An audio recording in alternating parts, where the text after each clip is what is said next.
and today I'm going to be talking with a friend who is doing her PhD in Canada at the University of Ottawa to share some of her experiences and on her coming to Canada and some of the challenges she faced and how she was able to overcome the challenges as well.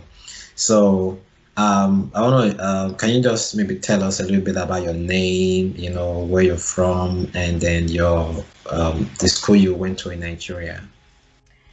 Right. Thank you so much, Peter, for having me here to share my experiences and my insights into coming to Canada, doing my master's, and then now my PhD. Okay. I, yes, I had my bachelor's degree in Nigeria, of course, at the University of Nigeria in Nsukka, and I studied pure and industrial chemistry. All right. And I was in school for from 2008 to 12. Okay. So I graduated, then went for youth service, and then I came to Canada in 2015 in May for my master's.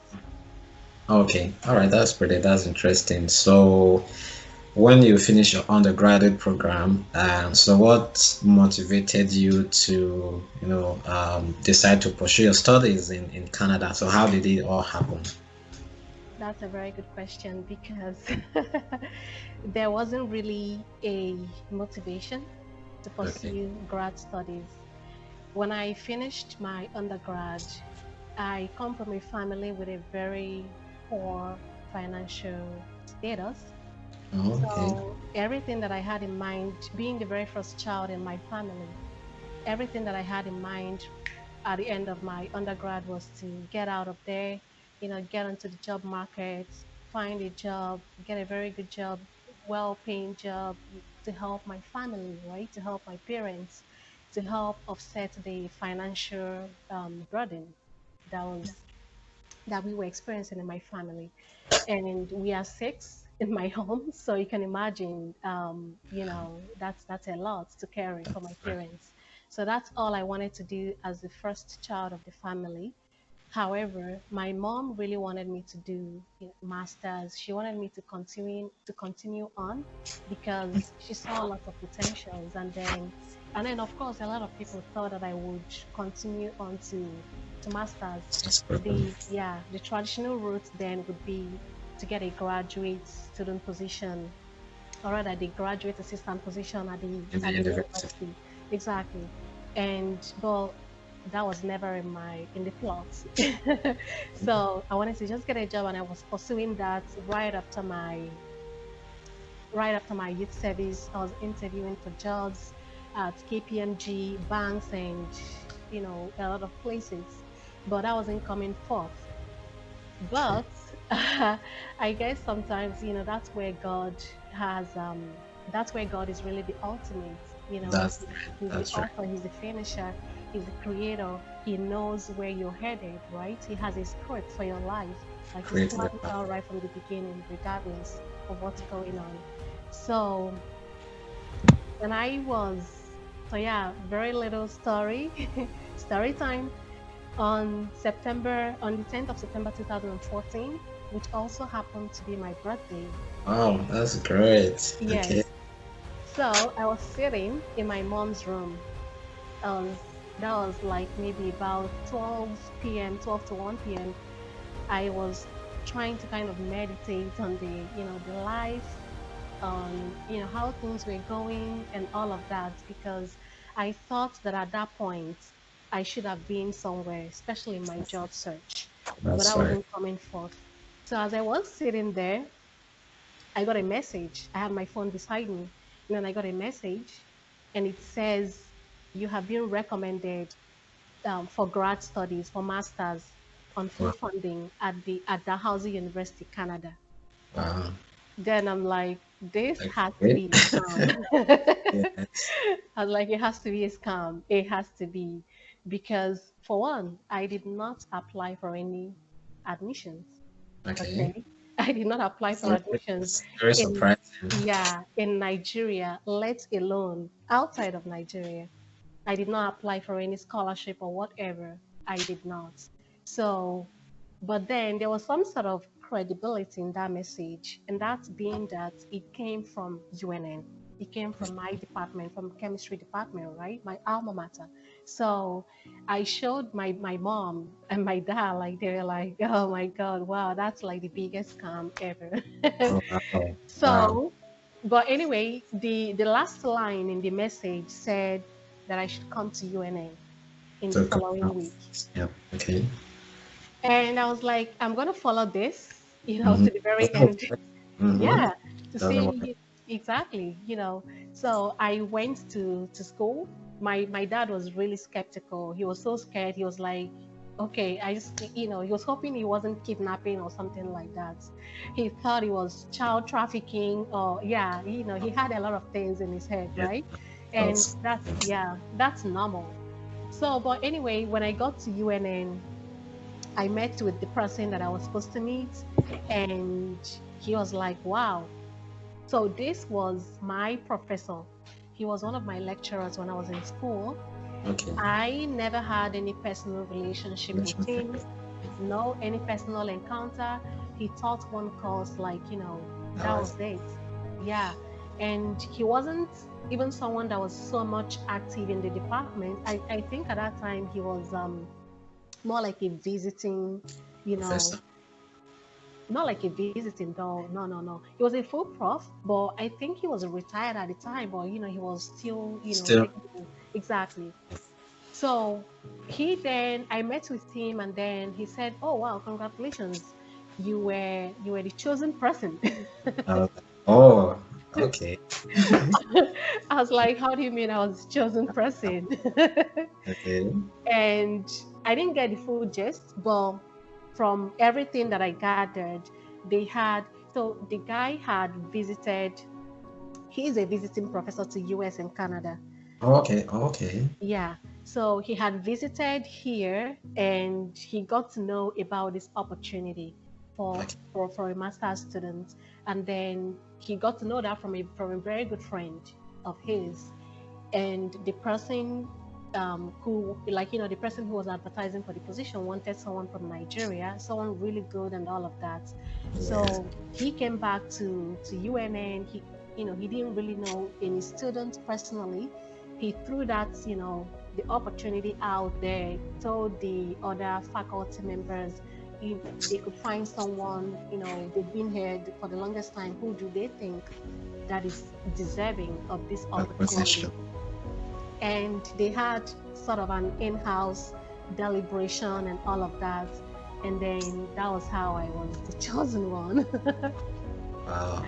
Yeah, so it was my coming here for a master's was purely recommendation, and then God's favor and grace. Like, I would Yes. never fail to acknowledge, God's plan in this whole thing, right?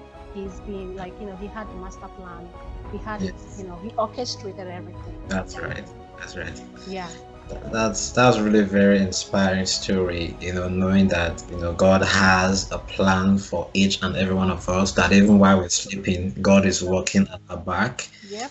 just making sure everything goes on well. Is my story is kind of really very similar. I just Mhm. know that it's the hand of God. So, Yeah. sometimes with Canada, you try your best to get things done, but Hmm. don't always forget the fact that God's grace supersedes Yeah.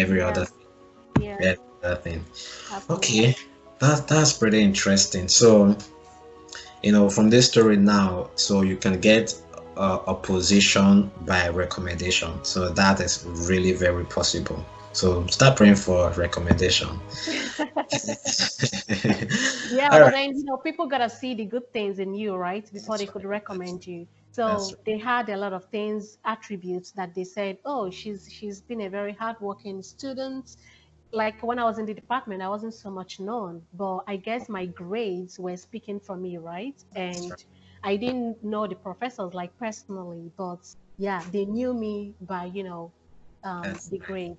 So yeah, it's not just by recommendation. Like you just have to put in the hard work, make that effort, and then it's definitely going to work out in the end. Someone else is watching, even when you that's think that things are probably not lining up for you, but someone else on the side is watching and they are seeing all of that, and they will definitely bring something, you know, game changing your way in due time. That's right. So when you know applied for your admission, and then when the time came for you to process your visa, Hmm. so how long did it take for you to like apply for your visa? And did Hmm. you do everything yourself? Oh yeah, I did everything myself. This is one of the questions that I get asked often. So a lot of people think that you need to involve some sort of agent and pay them an enormous amount of money to get Okay. all of those things done.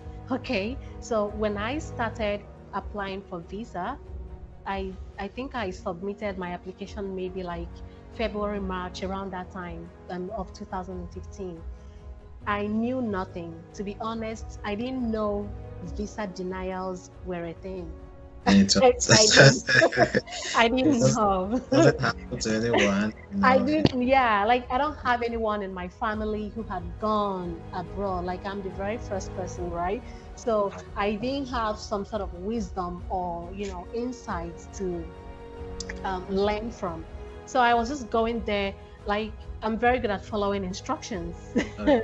So I went to the website. I was only told, oh, this is the website where you can find, where you can apply for your visa. So I went to the website. At that time, I didn't even have a computer. So I would go to the cyber cafe, like, and read the instructions, everything meticulously, write things down, come back home, internalize them, and then go back, okay, and begin the process.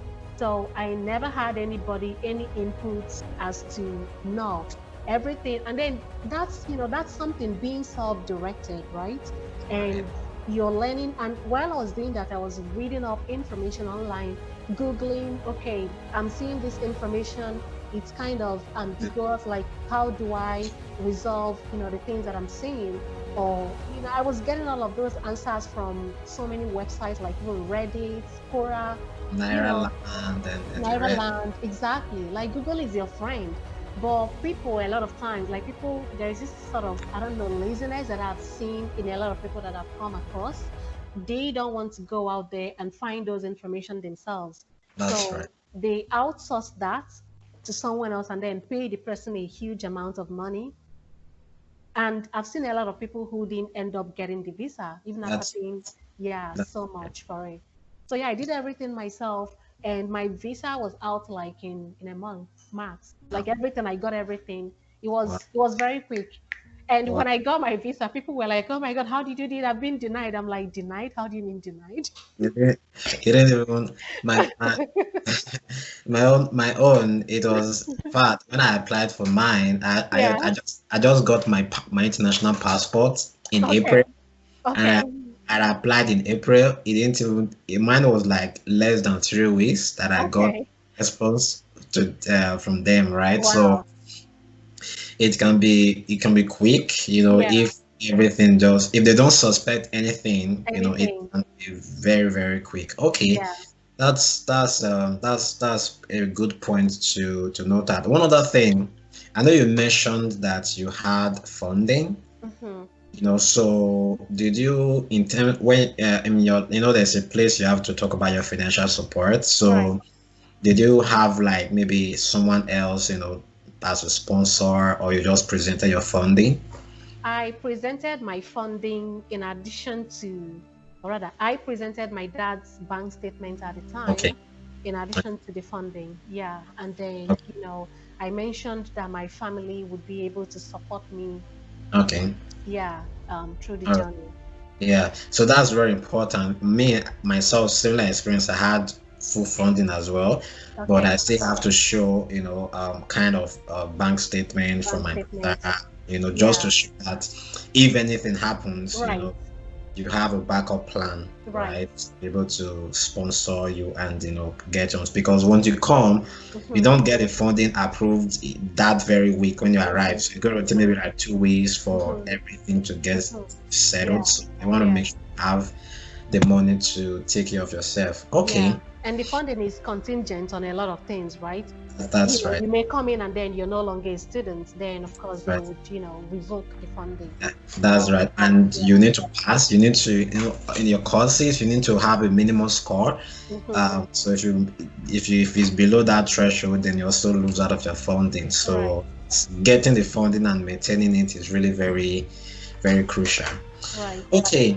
And then so after your masters, so did you go into PhD straight up, or after your masters you did you work? Okay. I right after my master's I worked, and this was planned right from the time that I began my master's. So I Okay. yeah, so I came into Canada and I saw that really this land is full of, opportunities. That's Like right. there are just a lot for you to, become. Like, you can grow a lot of wings and fly in this country. And it's something that That's I never had when I was in Nigeria, right? Which is really sad. But so I had a game plan. I knew that I wanted to get my permanent residency, okay. and when I was in Nigeria, I was looking for jobs. Like I didn't really get to work. Like the Okay. jobs that I did was, here and there, part-time stuff. And Yes. actually, one of the jobs that I had applied at Access Bank, I only got that job upon arriving in Canada. Wow. Yeah, Okay. so that was when I got the job offer. So I've been doing the job online. Just tell them, okay, I'm doing it online. As long as you pay me, I'm okay. I know. Yeah, Okay. yeah. So I had planned that I PhD, it's gonna come anytime that I plan to. I mean, it's gonna come, right? So what my priority at the time was, establish myself, because that would also open doors, to my That's to my family as well, my that's right. siblings, my parents. So, and then also increase my opportunities, my That's ability to access, because even during masters I couldn't access a lot of scholarships because that's I was an international student. that's very true. That's There's just very very few scholarships for you, right? international students. Yeah. Yeah. So I wanted to establish myself, get that, that paper. Oh You know, yeah. sometimes you're reading up a very beautiful scholarship description, and at the bottom they say only for permanent resident, and uh, oh so no, depressing. yeah, So yeah. depressing. Yeah. So I worked. I finished my masters, and then I did my masters at Dalhousie, Nova Scotia. Okay, And afterwards, I moved to Manitoba, where I worked as a research assistant at the University of Manitoba. And then during the time when I already accumulated 1 year of work experience, I Students. applied for my permanent residency. Okay, And while I was waiting for it, I did other jobs. Like I worked also at the Manitoba Hospital. okay, And yeah, and then I got my PR in 2018. And then I okay. knew it was time to now go for the PhD. It's that's a I like this statement to use. It's a game plan. Yeah, You yeah. have your plan. So Hmm. that's why I always tell people you don't do something because someone else is doing it. You Right. know you have your plan, and Hmm. your plan has to be suitable for whatever thing that you want to do. Right. So so from what you said now, it means it's actually possible to get your permanent residency after you finish your masters and you've Hmm. worked for at least 1 year. Oh yeah. Oh yeah. And even though you have like a work experience from Nigeria, and Hmm. you want to like apply for the federal skilled work after your masters, if you meet the point, you can apply. Or Or if you don't have work experience from Nigeria, you can hmm also just work for 1 year and for then 1 year. get Yeah. it. Yeah. Okay, And then you okay, even get more points as, that's having right. Canadian work Job experience. offer and all that. Okay, that's right. So once you now got your PRO and you knew it was time to get a PhD, did it just jump and meet you in your room, or how did it work? I wish. Okay, Okay, so like I said, I finished masters and then I was working, right?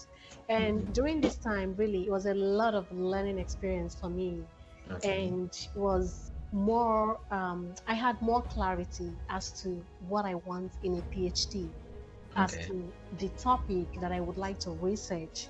So that kind of gave me a time to, have that mind, like, I reflected a lot.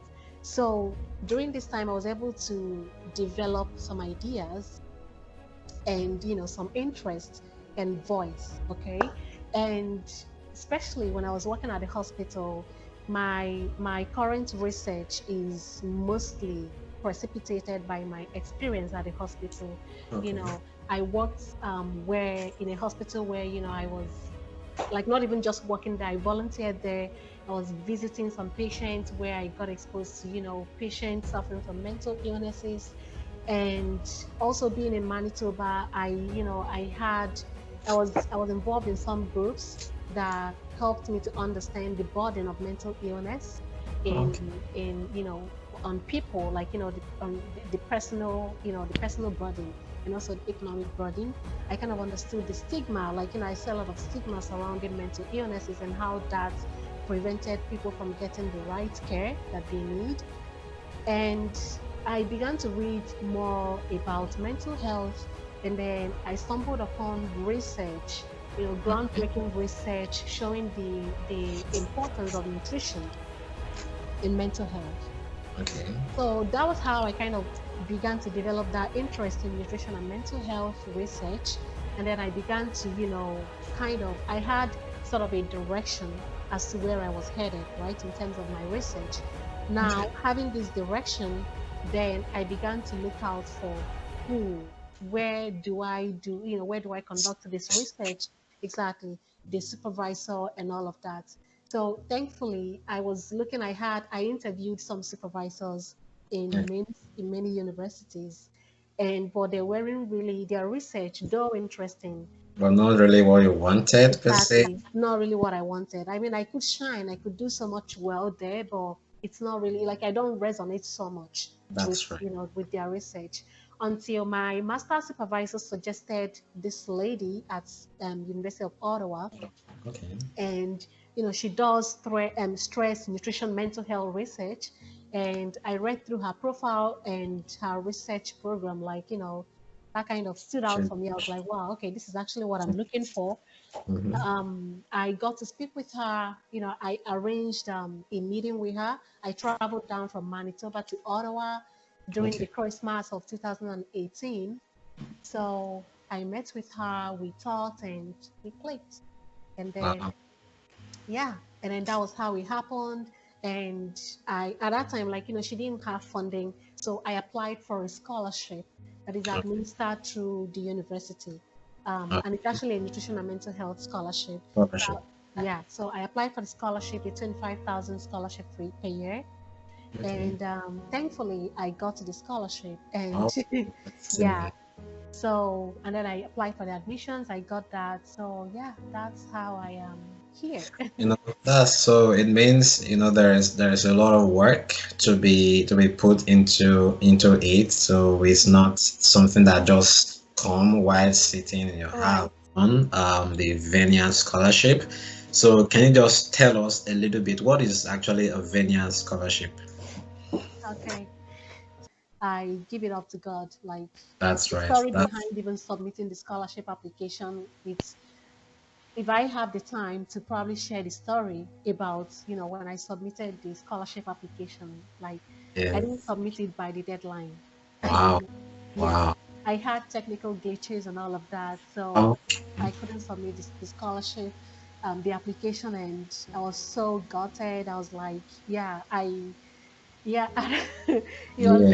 that night was quite a hell for me, to have prepared for all of this and in the end not submit for the submit my application. That's right. So, but thankfully, I wrote to them, Okay. and then like I wrote to them that night, telling them, Oh, this something is how happened. I couldn't submit exactly, that. yeah, and thankfully they opened up the portal again for me Yeah. to So that's for the like the university before the university the yeah. dead, right? Okay. Mhm. All right. That's pretty good. So if I understood it correctly, your leadership skills, your recent potentials, your Exactly. academic performances, Yeah. and then very good support letters as well. Exactly. The publications too will help. So Yeah. if you're planning for a scholarship, the first thing is to know exactly what if you know the scholarship you want to apply for and you start looking at the requirements, it might take you like a year to put yourself together to Mm-hmm. qualify. So, and then it's actually possible to get $50,000. It's a lot of money, and don't worry, I will come to Ottawa so we can, we can I'll be happy to host you. definitely. All right, that's pretty Yeah, good. So, congratulations once again. I thank was, you. when I And read thank your you, Vanier. yes, yes. When I read your profile on LinkedIn, I was really thrilled. Oh, Nigerian, getting this scholarship. I was really very thrilled, getting this prestigious scholarship, and I felt you could be a source of encouragement to someone in Nigeria, you know, Mm-hmm. thinking of applying for scholarship when they come. So now it's possible for a Nigerian to get this Yep. Vanier $50,000 scholarship per Um, year. yeah, 100% possible. And I would also add that at the time that I was planning to apply for the scholarship, I had so many dissuasions. Like I had people saying, "Oh, black people, Mm. um, yeah, you don't compete so much. Like, you're not, given that favor. Like, all of Yes, those thoughts, right? yes, But you just really have to know what you're going for. You that's have right. to, have that self-esteem, the confidence. Come on, you know who you are, okay? You know That the substance in you, all right? is So you don't let all of those maybe systemic barriers and all of that to deter you from pursuing your plans or your interest. So I paid no attention to all of those talks. I knew I knew my app, like I know my profile, so I know what that's I'm going for. that's right. That's right. So yeah. So Even when I was doing my master, so I also had this in mind in knowing what some of the things you can do to boost your scholarship potential. So mhm, I was taking up a lot of a lot of leadership position. I was doing a lot of volunteering, right. a lot of community work, and I made sure that my CGPA is top notch. Hmm. When I wanted to apply for a scholarship, when I presented my CV to my supervisor to look through, she was like, "When did you do all these things?" I know. I've been eyeing this scholarship for a very long time. Yeah. So Uh-huh. actually, I've been preparing myself. Yeah. I prepare myself. That's really good. Okay, congratulations once again, and Thank you. it's the grace of God. So It we is. know It is is. a favor of God. The Yep. extent to which our strength can take us to is the least that God's grace can do for us. Yep. So we acknowledge that it Yep. is the grace of God that we are able to achieve this feat. When I got my PhD position as well, my supervisor nominated me for a doctoral recruitment scholarship. So it Okay. has to go through a screening process and everything. I have to send my CV, and thankfully I got it. Mm-hmm. So I say acknowledge everything to the grace of God. Okay, Yeah. interesting. So let's move a little bit now outside of research and PhD. So like personally, what do you do like outside of the lab? Maybe when you're not working in the lab, what fun things you do? Yeah. Very good question. I'm very happy that I'm answering this question in this public, Okay, platform because okay. a lot of people tend to think that I like all my like I everything about me is just the lab or school and all of that. Nah, that's not Chinonye at all. Okay. Okay. I give Caesar what belongs to Caesar and to God what belongs to God, all right? So I go to the lab and when I'm out of lab, I'm more of an indoor person though, but I engage myself a lot indoors. I do a lot of dancing. I Okay. I Oh, yep, I sing a lot. Like I've had a lot of recordings of myself singing. wow. Yeah, I Nice. say that sometimes I maybe if I'm not doing research, if I'm not in academic lines, I think I would be an artist, like being Wow. music. Yeah, I think that's But probably sometimes when you're doing experiments, do you dance or do you oh sing? yeah. Oh Oh, yep, yep. oh, Yep. nice. I remember one time when I was in my master's, there was something that has refused to go well. Oh, a for the longest Jericho time. wall. And the day heaven smiled on me and I got that thing, like, that eureka moment, I Yeah. danced, like I danced everywhere in the lab. Okay, that's right. I remember then when I was doing my master's, I like working during the weekends because Yeah, during the weekends, I just put in a computer. There's a computer in the lab. I just put on yeah, a very good gospel song. I'm doing my yeah, experiment. I'm getting a lot of motivation and exactly, insight. It looks exactly. beautiful. It's beautiful. Yeah, Okay, that's yeah, really good. So it's not just so we are doing PhD, we it's not just the PhD, there are a lot of other things, a lot of other extracurricular yeah. activities. And Really? sport as well. I engage in basketball sometimes Okay, and that's great. volleyball. Yeah, That's nice. yeah, Okay, that's nice. Okay, so moving away from, so still talking further. So in terms of personal development, that's a very big thing, and I know, sometimes it's a bit difficult to combine with academics, and not a lot of people doing research actually focus on this aspect of improving their self, improving their leadership skills, developing their mind, and they just try to bring out the best version of themselves. So, you know, um, in terms of personal development, so do you like maybe read books or hmm, maybe listen to people? Also, just give us an idea, yeah, yeah. Personal development really, like I always say, even to my friends, to my siblings, it's at the very center of who you are, of your career and everything, right? Like you have to develop from within. So what you are is going to spill, onto your career and all of that. So you have to start to develop yourself. What do you see, like, or who do you see in yourself? Okay, and then where do you want to go? What is your mission in life? How do you want to live your life? And really, it's not something that is set in stone. Every day you have to actively work on it, right? You have a plan, but sometimes you feel, but go back to the board and you know resketch. So for me personally, I try to read. I wouldn't say that I'm not an avid reader Okay, in terms of maybe personal development books and stuff like that, or like I read, but I read more like things in my discipline, like that's right. neuroscience That's and right. yeah, Yeah. yeah. But I've tried to develop that constant reading skills, Okay. or habit. So what I started doing this year was to read one book, at least one book every month, Okay. and I've been very well, doing well on that. Mm-hmm. Um, in January, February, March, like I've been reading something. I try to pick up one book and read. I had this one that I'm reading right now that I'm still kind of it's like a punishment for me Oh, right now because I'm kind of like it didn't draw me in reading the oh, book, but I just felt like, okay, I bought this book, I have to read it, I have to finish it that's just to, right. yeah.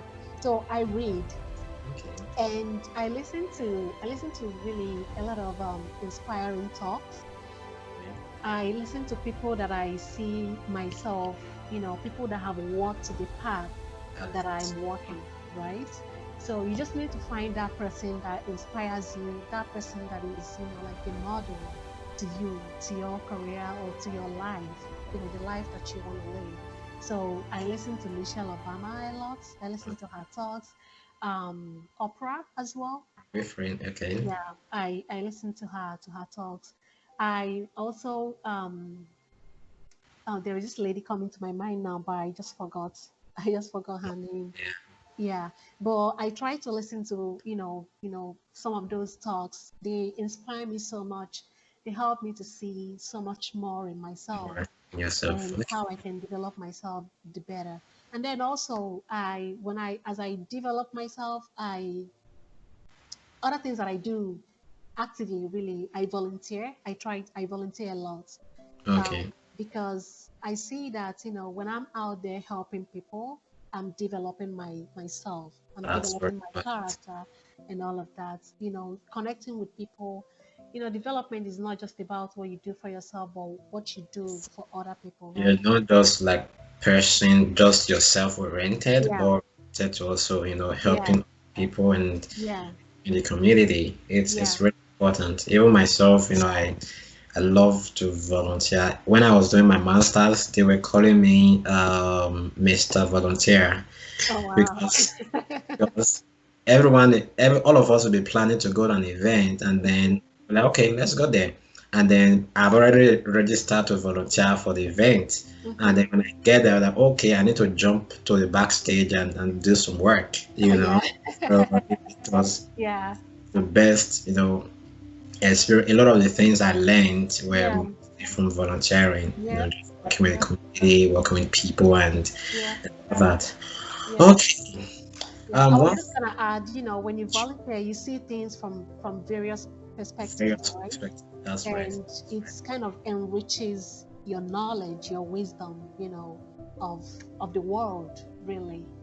Okay, that's really true. That's really true. Especially that, someone that is just coming. When I just came here, I didn't really know, how to relate with them, how they do their things. So when I started doing, because you're doing research, you're always in the lab. You don't even know what is happening out there. So when I go out and I begin to volunteer, then I started seeing their work ethics, All and right. how they act, that thought process and all that. So it became easy to act with them. Mm-hmm. Okay, so on a final note, I know there are a couple of people watching from all over the world, from Nigeria, from the UK, from Germany, from South Africa, and all over the world.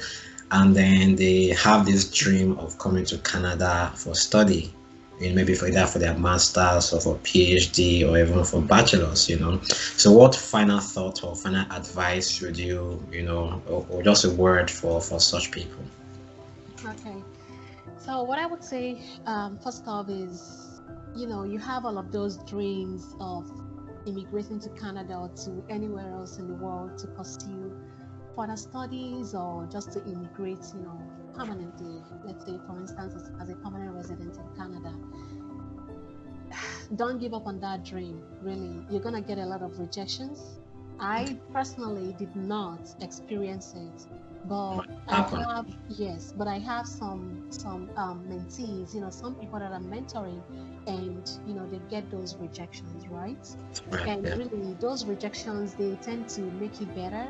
You develop that resilience from it, and then you learn. It's part of the learning process, right? It helps you to understand how you can, fine tune your application the more to become, to increase your chances. So, first off, don't give up on that dream, regardless of how many doors that are being shut against you. Okay. Okay. Now, having said that, you're gonna put in the work. That's I can't say this enough, because, and I'm very happy again that I'm speaking this, like I'm saying this out where people, where it can reach to a lot of people, right? A lot of people that I've worked with from Nigeria, they don't want to do the work. They Yep. don't want to do, like, I've had people literally asking me to do things that I'm Apply like, for me, I'm just like, supervisor for me, apply for me. exactly. I'm like, what? I don't understand how. Okay, be a self-starter, be that person. Like, even when you get into the program, how do you intend to, like, I don't know, it's something that, yeah, it drives me crazy, really. It drives me crazy. So, So do the work, okay? Don't come to ask me what are the universities in Canada. mm, Simple Googling will tell you the universities in Canada. All right. I post So I posted something one day. I posted universities with cheap tuition, and someone said, "Oh, what is their website?" I was like, yeah, yeah, yeah. Like, some of those questions, it's just like, they don't have that sense of, direction or responsibility to find things. You have to be your own resource as well, right? that's So, you have to put in the work, like, know that, okay, it's very, very competitive out there, to get funding, to get a supervisor who has funding, right? You're right. coming from Nigeria, and then, they have a lot of bias here. They don't know That's you, like, they don't know how you perform, work that's ethics, and so many, like, there's just a lot of factors, right? So you gotta put in the work. You gotta put in the work, okay? So that's the first one. don't give up on the dream. Like, as long as that dream is real, and then you have to work on it, okay? And then find a mentor, find someone who would guide you. So there are people who have gone beyond, like, whatever path that you're trying to walk. There are people who have gone there and returned and gone again, right? So you should just find the right people to guide you, the right people that would point you in the right direction as to how things are done. And again, I see a lot of people who think that having a first class kind of guarantees you, the supervisor's attention or whatever. No, it Mm-hmm. does not. It does not. Yeah. First, So first, I have first-hand experience with that. When I started out, that was what I thought. Okay, because I had the first class, they are just going to grab me like that. I was so surprised that I searched for months and I didn't get a response. So yeah, work still have to be put in there. yeah, exactly, exactly. And then, like I said, really having a mentor, having someone to guide you would help the process, easier. Yeah, even from the emails that you write to the supervisors. I've had people, in fact, I had someone who, thankfully, he's now here. But Okay. when he started out, he emailed his very first email to the prospective supervisor was, yeah. You're like, if it's you that someone is sending email to, will you even I respond? would not even respond. I would Yeah. not respond. And he made a first class, okay? And he thought that, by just putting out his grades there, like, he's gonna get the attention. No, there's Mm. just the laws, involved in the whole thing. Until he reached out to me, and then I read through the email, and now I'm like, okay, I'm like, this is not how you do this, okay? This is not how you do it. And then, we went back crafting a very good email, and thankfully he's here now. Okay, So yeah, that's interesting. That's exactly. that's great. So a lot of work has to be put into, when I was doing mine too, I composed an email and sent to my friend who was actually mentoring me. He will read through email Mhm. and say, okay, this line is not okay, work on this line Yeah, again and all that. So mentorship is really very important. it's very important. Yeah. Okay, so I think that's where we will cut the conversation for today. So thank you very much, Chinonye, for agreeing to come to my platform to just share your experiences to people, just to encourage people and to motivate people and Mhm. to make people not to give up on their dreams.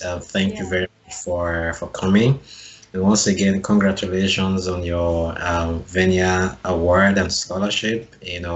So we will get to talk again, and then some other subjects that might be of interest to you. We can also, talk about it subsequently in our other video. So thank you very much, everyone, and then we will see you in the next video. Right. Thank you. Yeah. Thank you for watching that wonderful video.